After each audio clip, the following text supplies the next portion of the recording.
This is my Comms 101 informative speech on the career of an actor and how this career can be used to glorify God and reflect Christ. A study done in the spring of 2014 by the Nelsen marketing and research company showed that 42 million Americans visited the theater in the past month. Theater as a career can be a rewarding career that utilizes people of all different skill sets. Because it is such a large industry, you can find opportunities to practice this as a career or hobby in almost every city in America. I myself have been involved in community theater for almost 10 years and am currently majoring in theater in college. I believe if theater is utilized correctly, with strong storytelling and Christ-like morals, it can be a powerful tool for reaching unbelievers in the world. In the minutes that follow, I will discuss and explore this career field with you and show you the following.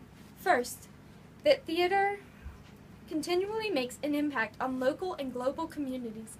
Second, the evolution of theater and its relationship with church. And finally, how actors can use theater to reflect Christ. Let's take a closer look. The U.S. Bureau of Economic Analysis and Natural Endowments for the Arts showed that 3.2% or $504 billion of current dollars GDP in 2011 is attributable to arts and culture. Clearly, people everywhere are not only interested but are actively enjoying theater. Howard Schultz, artistic director at Woolly Mammoth Theater Company, explains that theater models for us a kind of public discourse that lies at the heart of democratic life and builds our skills for listening to different sides of conversation and arguments and emphasizing with the struggles of our fellow human beings, whatever their views may be.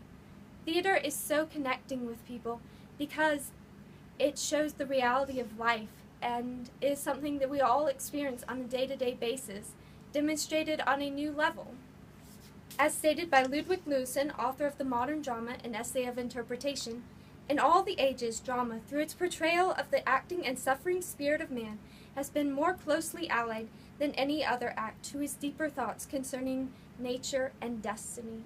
Man is going to the theater to find answers to some of his deepest questions. It is our responsibility as Christians to make sure that the answers he receives to these questions are of truth. This brings me to my second point, how the relationship between church and actors and the theater has evolved throughout the years. Originally, the church had a strong stance against theater. Puritan pastor John Northbrook in 1577 is quoted saying, "In their play you shall learn all things that appertain to craft, mischief, deceit, and vileness." The pastors of this time period were worried that the acts being performed on stage were sinful and would encourage the audience to practice them in their day-to-day life. As Theater History Resources explains further, crude sexual acts would take place on stage as entertainment. Criminals would be executed for the sake of entertainment, gladiators would fight lions, and men would fight each other to the death. Actions such as these led Christians to rebel against theater as a whole. However, the church grew to realize that they could not completely abstain from theater and would be better utilized working with it to display Christ. The Catholic Encyclopedia explains that once this immoral theater had disappeared, the church allowed and itself contributed to the gradual development of new drama, which was not only moral but also edifying and pious. This brings me to my final point, how actors can use theater to reflect and glorify Christ.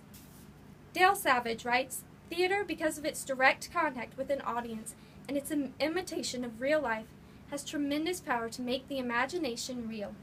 This art alone combines the art of language with movement and music in a world immediately apprehensible to real people with whom it shares time and space for a fleeting moment. Christian artists This power must be seized upon by Christian artists."